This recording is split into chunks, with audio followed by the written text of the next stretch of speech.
It is my pleasure to formally start our ceremony and to welcome you all to the 2025 Rise Up Regional Writers' Rise Short Story Competition Awards. My name is Fleur Gabriel. I'm a lecturer at Federation Uni. I'm coordinator of our festival internship program. Our interns Fed Uni students. It's my pleasure to MC today's award ceremony. The Regional Writers' Rise Festival acknowledges the Gunai-Kurnai people as the traditional owners of the land on which we are gathered. We pay our respects to elders past and present and extend respect to all Aboriginal and Torres Strait Islander First Nations peoples. We recognise Aboriginal communities' continuing connection to their lands, waters and stories, and acknowledge that sovereignty has never been ceded. This competition was born from a simple but powerful belief that great stories don't just come from the centres of power, they arise from everywhere. From kitchens, classrooms, paddocks, train stations and bedrooms, tucked in remote corners of Victoria. And this year, our theme, Compassion, invited writers to explore kindness, courage, community, grief and healing in all their forms. And the response was extraordinary. We received stories from across regional and remote Victoria, each one reflecting the unique voice, place and perspective of its writer. Our judging panel was moved, challenged, surprised and inspired by the quality and breadth of the entries. This afternoon, we honour the stories that most powerfully captured the spirit of our theme and our competition. Before we move on to acknowledging our awardees, I do though want to take this opportunity on behalf of the festival to acknowledge and thank our competition partners and key participants. I'd like to thank the Executive Dean of our Institute of Education, Arts and Community, Professor Birgit Locke. She's sorry she couldn't be here, but we're very pleased that she agreed to fund our cash prizes. So thank you, Professor Locke. To Paper Road Magazine for partnering with us to publish our winning entries. To Writers Victoria for providing the 12-month subscriptions to our prize winners, and to the Morwell Innovation Centre. We've all been duly impressed by this beautiful space. Thank you, Morwell Innovation Centre, for saying yes when we said, can we please host today's ceremony, and they said yes, so yay for us. I'd like to also thank our competition judges, Adelaide Sabre, Christian Stromblad and Vicky Dado. Thank you for your time, care and expertise in selecting our winners. Thank you to our festival interns and mentors who participated in the shortlisting process, to Stephanie Gold and Julie Sharp, to Jen Little, Maxwell Ashton, Penny Clark and Ella Hetherington. Thank you for your careful efforts to evaluate all of our competition entries and to prepare the shortlist for our judges. I'd also like to offer a sincere thanks to our festival sponsors more broadly and to the incredible team behind the Regional Writers' Rise Festival, including Festival Coordinator Teresa Meads and Assistant Coordinator Jordan Presley. And of course, thank you to all of you, our competition entrants, friends and family, for joining us in this celebration of story, compassion and voice. And I think we should all give ourselves a round of applause at this point. Yes. Thank you to everyone. All right, thank you. Let's move on to our awards. Now, we are honoured to have one of our competition judges here today to present our certificates. It's my pleasure to introduce Vicky Dado. Vicky lives in Hazelwood South, so she's a local. She's the president of the Gippsland Writers Network, and she's a regional ambassador for Writers Victoria.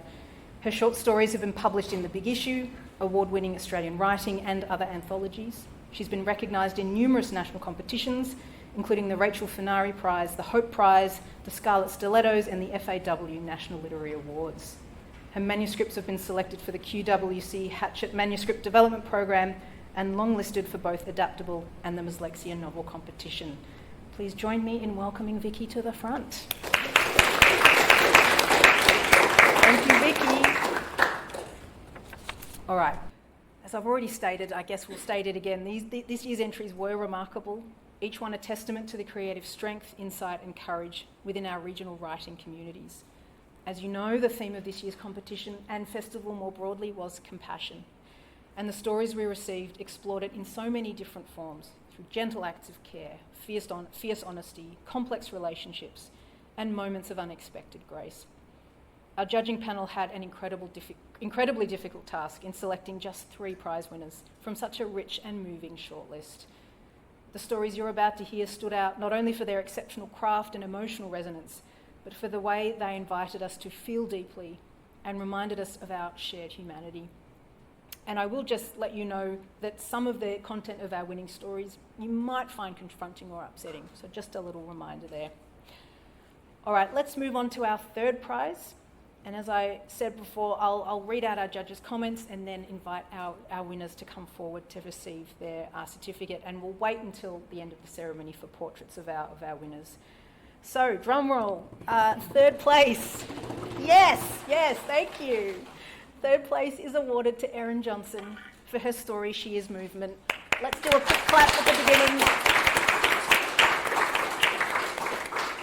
The judges said of Erin's story, with poetic language and deep emotional resonance, She Is Movement stood out to the judges as a tender, beautifully realised piece. They admired the way the story explores a family's rhythms through the metaphor of motion and how a mother's often unseen labour becomes achingly visible when disrupted. The language is lyrical, the repetition beautifully crafted, and the emotional depth striking. With sensory detail and quiet power, this story honours the invisible forces that hold families together. It's a piece full of grace, tenderness, and conceptual brilliance, and a very deserving winner of third prize. Erin receives $150 and a 12-month Writers Victoria membership, and their story will be published in a special festival issue of Paper Road magazine. Please, Erin, come and join us up the front so we can hear your story.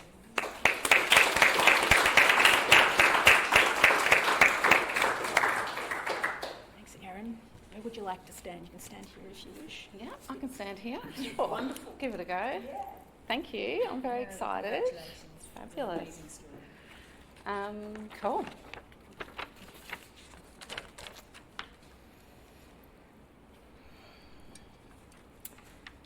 She is movement. She is movement, a constant blur of motion shifting from one task to the next, bursts of energy radiating out, her family, 2 sons and a husband.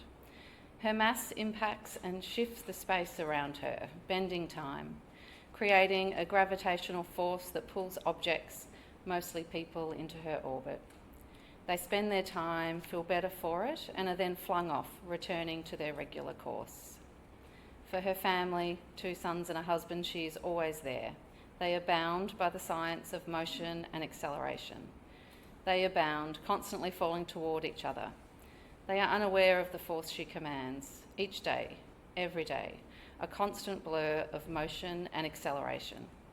Working, cleaning, hugging, listening, cooking, preparing, packing, unpacking, gardening, talking, working.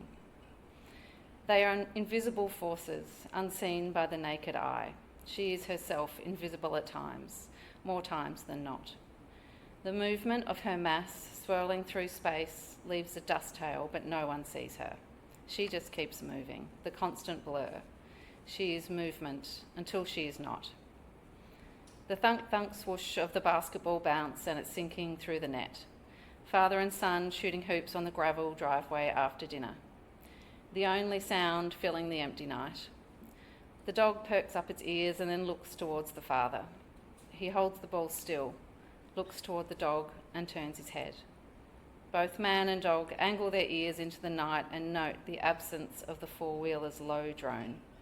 It was the other sound, the constant, for the last few minutes as his wife drives out to close a gate on the cow paddock as the sun sets on their farm. The dog takes off. He seems to ripple time himself, parting the space before him, carving out a path across the paddock. The husband drops the basketball at his feet and sets off behind the dog, following the dog's wake where the air has all but disappeared. The husband doesn't breathe, he just runs, with his young son trailing behind in his slipstream. The dog reaches her first, and his bark breaks the night open. The husband comes over the small crest and can see the four-wheeler tipped on its side. He makes out a shape in the grass, a solid mass, no motion, no acceleration. Go back to the house and get my mobile and your brother. Hurry now. The little boy spins on his heels and heads back. There is still a distance between the husband and the wife. He can see her shape in the dwindling light. He can see that she is not moving. His stomach drops. the feared lurch when all the possibilities that lay ahead rest in the bottom of your stomach like rocks. The rocks suddenly rush upward, and he tastes vomit in the back of his throat. She is movement until she is not. As he gets closer, he sees smaller shapes nestled around her, her arms and legs spread like a snow angel, except the snow are objects from the back of the four-wheeler. He can make out the shape of the spare battery lying next to her head, a crowbar resting alongside her thigh, a hammer resting by her shoulder. Tools are splayed around her like an aura, a violent and menacing aura. He reaches her. I'm here, I'm here. Her eyes are open, she blinks. The rest doesn't matter in this moment. I can't move, I can't feel anything. He hears her words, exhales, and then starts to breathe again. He sees the panic in her eyes. He looks across the paddock and makes out his two sons racing toward them, their eldest in the lead, the youngest way behind, navigating the paddock on his short legs. It's okay, I'll call an ambulance, you'll be okay. Did anything hit you? He looks around at the debris. I saw it all coming toward me, she says. The husband looks around at the multitude of objects that wielded a deadly impact, the force of motion casting her, along with every loose object, off in the same direction. The object with the greatest mass, his wife, landing first. Just as celestial bodies orbit the sun, each object stayed its course. The boys reach their mother, the eldest hysterical. Unable to catch his breath, he is hyperventilating. The youngest comes and sits next to his mum's head and places his fingertips on her cheek. It's okay, Mum. We're here now. We'll look after you. Like a large tree swaying, his gentle voice shifts the energy around him. He has his own gravitational pull. Sometimes mother and son sit together on the grass in the paddock, feeling, not thinking, orbiting each other in a delicate dance. He brings calm. He feels her suffering and moves through it. Mother and son's eyes meet and her fear shifts. She's going to be okay. Have you got the phone? The father asks. The words penetrate the eldest boy's panic and he regains focus, handing over the phone. Boys, I need you to go back to the house. Turn on all the lights and bring the ambulance here when they arrive. Take the dog and chain him up. The husband, kneeling, sees her lack of motion and acceleration, witnessing her halo of debris, impossible not to notice, not to stare. She is visible in her stationary form. She's not moving, he says to the voice on the other end of the line. She is movement until she is not.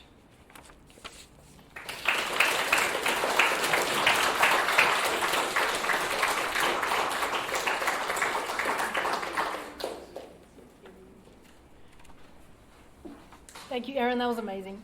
Thank you. All right, let's move on to our second prize. And second prize goes to Jennie del Mastro for her work Uniform. The judges praised Uniform for its vivid voice, emotional depth, and rich sensory detail. With stylistic confidence and compassion, the story moves between the order of the classroom and the unpredictable energy of the train station, capturing a single moment of connection between teacher and student with striking authenticity. The recurring sea urchin motif adds symbolic resonance, mirroring the quiet discomfort and prickly tenderness between the characters. It's a beautifully observed piece that explores the expectations placed on women and the subtle acts of care that can pass between generations. A deceptively simple, heartfelt story, truly deserving of second prize. Jennie receives $350 and a 12-month Writer Victoria membership, and as you know, her story will be featured in our special festival issue of Paper Road magazine. Jennie, congratulations, and please come forward to read your story.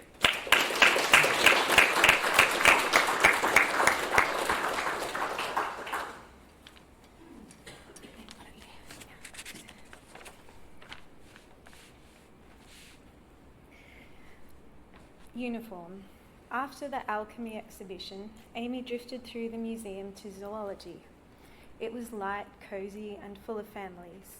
She opened every illuminated drawer, finding eggshells, centipedes, and coral. Kids pushed ahead of her, but she didn't mind. Let other adults rein them in today. One small boy stood hard on her foot, holding up a sea urchin. Wow, thank you. He ran away beaming. She held it lightly before leaving it on a table. Its gentle prickliness followed her across the city and into the train station. Invisible spikes pressed her palms as she waited on the platform. All those mesmerising, unpredictable forms of life, now dried and put under glass. It was a relief to think of the school lab. Tiny uniform sodium hydroxide pellets, slim spatulas lifting neat powder mountains, scales calibrated to a negligible margin of error.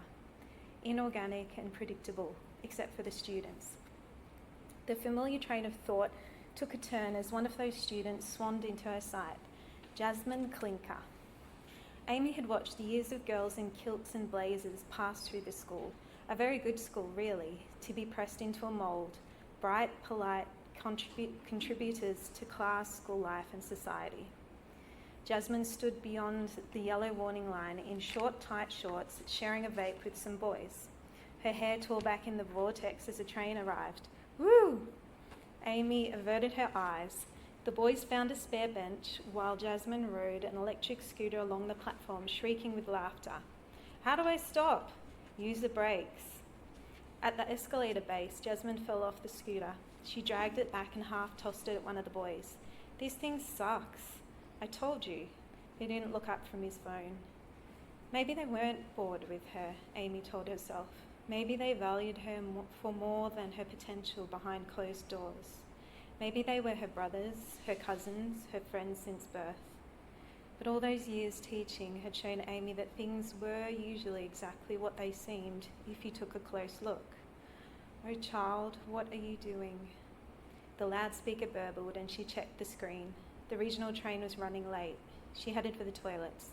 No queue and an empty stall first on the right. Jazz, hurry up! The male yells came from above Amy's head. She gathered her trousers further from the floor and craned anxiously, but the windows were high up and obscured. Jazz, the train's coming! Amy jumped, dropping her waistband. No, it's not, Jasmine called from the washing area. Morons. Amy's trousers were on the floor. Ugh. She yanked them up over her bent knees and sighed. 2 hours and she'd be home. Books, Greg, and a clean bathroom. Amy rearranged her clothes, flushed, unhooked her bag, and opened the door. The morons were quiet. She pushed through feminine murmurings to a free basin, glanced at the mirror and caught Jasmine's eye. Miss Swatch? Jasmine? Jasmine was delicately brushing a finger along her eyelashes. Ridiculously black, impossibly long, prosthetics, Greg called them. Did you submit the titration report? Oh child, what are you doing? Say nothing personal, Amy told herself, sluicing her hands. Nothing negative, nothing appearance related. The soap gripped her skin, refusing to be washed away. Nothing nagging, nothing trying to sound young. Basically, nothing. She caught Jasmine's eye again. Don't your eyelids feel heavy? Oops. Are you okay? Said Jasmine simultaneously. She pressed her eyelid taut with one hand and peeled away the lashes. Amy winced. It doesn't hurt unless you've got the glue all over your real lashes. Then you might wax them off. Amy winced again. I don't have any real ones anyway. Here, stand still, close your eyes. Jasmine pulled Amy under the light and put a finger and thumb flat on her eyebrow and cheekbone. The pressure was firm and impersonal, like a nurse. Amy's head spun. Nobody touched a teacher's eyes. Nobody applied eyelashes fresh from their own eyes. Or did they? Outside school, what were the guidelines? A cool line ran along one of Amy's eyelids, then the other. A steady hand patted the eyelashes into place. There was a soft tearing sound and the second set, still warm, settled on her other eye. Amy wrinkled her nose, grimacing, then blinked a weighty flap like a giant slow-motion butterfly. Jasmine laughed, spreading fruity breath, and held up a tube of glue. It's strong but easy to remove. Once it's dry, you can wash in everything. They won't come off unless you really pull. The tube end looked melted and scorched, like it had been cut and resealed. Did you make the glue yourself? Yeah. Jasmine's bare, childish eyes gleamed. I have a lab in the garage at home. 5 years rolled back. Amy saw 12-year-old Jasmine winning a school fountain pen for growing the biggest copper sulfate crystal in the class, the biggest Amy had ever seen, in fact. She should be concerned that some backyard concoction was sitting on her eyes, but she was too surprised and too damn proud to care. The boys were yelling. This time the train really was coming, Amy guessed. Don't they annoy you? Eyelashes? No. Guys? Yes. Jasmine gathered bottles and tubes and threw them in a bag. They left the bathroom together and dashed for the platform. The train vortex blasted. Amy's lashes billowed like sails, but stayed put. See you tomorrow, Miss Swatch. Titration prac report. I just need to write the conclusion. Jasmine brushed at her eyes, then stopped, laughing. Technically, I do have eyelashes, but you have to look close. Okay, let's see if those morons recognise me. As they parted, Amy took a closer look. Short, light brown lashes, quite pretty. That night, Greg smiled across the coffee table. They catch on your reading glasses, cute. Amy blinked innocently. I might keep them on for a while. Test the glue's properties. Encourage a self-motivated student. I'd support that.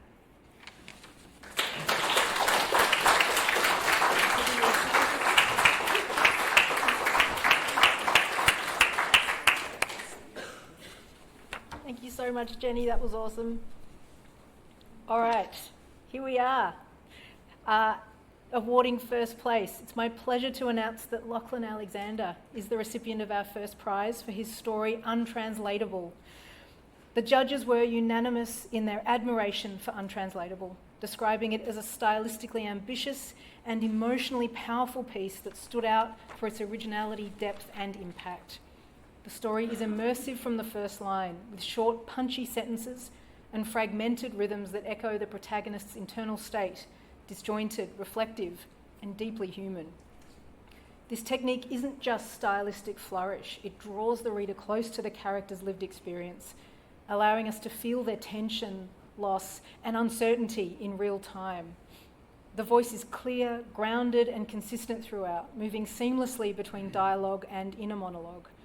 Whether describing the Australian outback, the sale of a sheep farm station, or the intimate tensions between a parent and child, every line feels carefully chosen, lean, evocative, and purposeful.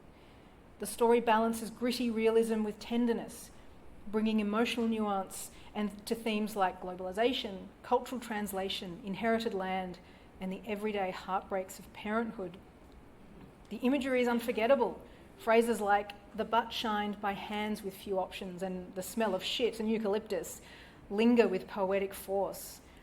And at the heart of the story lies a tough but compassionate honesty, particularly in the protagonist's willingness to reflect on their limitations and to reckon with change. With insight, restraint, and extraordinary control, Untranslatable offers a story that is both intimate and universal, a most worthy recipient of first prize. Lachlan wins $500, a 12-month Writers Victoria membership, and their story will be published in our special festival issue of Paper Road magazine. Lachlan, congratulations to you. Please come forward. Thank you. Thanks so much for that. Oh, you're welcome. Good afternoon, everyone. My name's Lachy Alexander, and I have to admit I'm much more used to talking to characters inside my own head as opposed to actual real-life people, so bear with me tonight. Before I read my story, I want to thank you all for coming out to the celebration, and I'd especially like to thank Teresa Meads and her wonderful team at Fed University for putting on the festival and the competition. I've lived in small country towns for most of my life, and as pretty much all of you know, writing is a very solitary pursuit, so opportunities like this to read our stories aloud are super valuable, especially for emerging writers such as myself. Now I'll go ahead and read my short story, which is called Untranslatable. I dragged the box of bullets from the dusty shelf in the shearing sheds. The box, soft in my grip, weakened by time, only 2 shells left.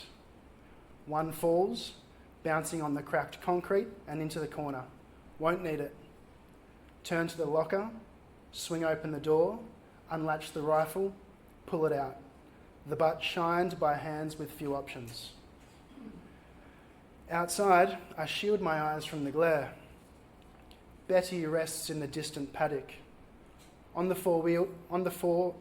red four-wheeler now, the motor growling and threshing toward her, the pasture thicker and longer than I can remember. We once had 95 head. Wind stinging my eyes, smell of shit and eucalyptus. My daughter used to help me out. Betty was her favourite. Contemplated telling her. She lives in the city now. Call her sometimes. At Easter, she visited with her girlfriend. We don't say girlfriend, Mum, she squinted at me. Partner, I self-corrected, said sorry, felt stupid for saying sorry. My daughter's partner, Maddie, adjusted the scarf looped around her thin neck. From the Salvo's op shop, Maddie said, registering my interest. Looks warm, the thread's merino, Australian. How's the farm, Mrs. Jones? We sat at the dining room table. I poured Earl Grey into our cups, my daughter's favourite. White tablecloth, islands of stains. Through the windows, the paddocks flattened and swelled in the southerly. Hard, cold and salty off Bass Strait. Considered how much to tell them. Balanced spoon on saucer. There's a new buyer, a big one, I swallowed. Japanese. Oh, I love Japan, said Maddie. Anime, udon, Ghibli. She swapped knowing glances with my daughter. Who's buying it? My daughter watched me, waiting, daring me. The hot cross buns cooled. I can't pronounce the name, all squiggles and lines. Mum, teacup down, that's racist. The air in the room thinned, should have let it go, but said, what do you mean, darling? Can't you put yourself in their shoes for once? I tried topping up my tea, pot empty, flecks of tea leaf stuck to wall of cup, crossed one leg over the other. Maddie folded the edges of her napkin. Imagine how you'd feel if they couldn't pronounce your name. She pursed her lips at me, her back hardening against her backrest, steel in her spine. No risk of it, I replied. They've got their mob of translators and lawyers, iPads like scepters. Thinking about those lawyers, I throttled the four-wheeler's engine down, closing in on Betty. It shudders to a stop, leave the key in the ignition. They'd be in their Tokyo spaceship skyscrapers in their synthetic woolen suits. Not one, having set foot in a farm, never will. At the thought, I see my daughter standing here between me and Betty. Maddie's here too, bless her. Both admonish me for my assumptions, avert their eyes as punishment. I would never tell her, but my daughter's got the right of it. When I feel that old barbed wire uncoil inside my chest, I react. Brace against it like Betty used to when the working dogs came to the paddock gate. Her brethren would posture, tightening into a thick woolen knot, fortifying themselves. The buyers, represented by the lawyers, represented by the translators, spoke to me about optimising operations. Near the shearing sheds, hands on my hips, they opened the back of their 4x4, a fleet of drones, cameras attached, blinking green dots. From Tokyo, they said their colleagues could check water levels, soil pigmentation and the bellies of the future herd of Angus beef. Dogs at the gate. Jumping off the four-wheeler, my knee joints crack on impact. Approach my last merino, Betty, livestock unit number 95 in the notice to acquire contract. My teeth rake my lower lip as I take in the sight of her. Wool hanging in matted clumps, patches of skin tented tight over pointy hips. Her breath rattles like stones in a tin.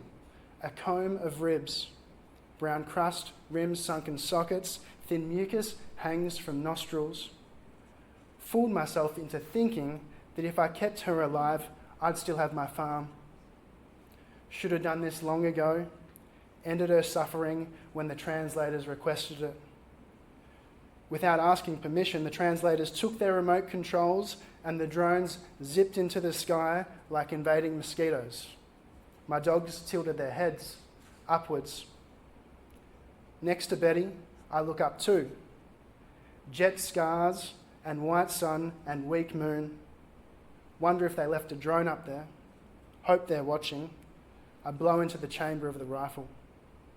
Insert a round, sleek and beautiful.